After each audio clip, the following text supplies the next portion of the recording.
അവകാശപ്പെട്ടിട്ടുണ്ട്.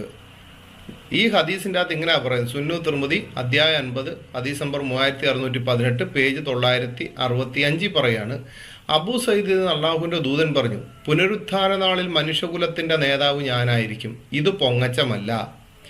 എൻ്റെ കയ്യിലായിരിക്കും ലിവാഹുൽ ഹദ്. ഇത് പൊങ്ങച്ചമല്ല. ആദം മുതൽ എല്ലാ പ്രവാചകന്മാരും എൻ്റെ കൊടിക്കീഴിലായിരിക്കും.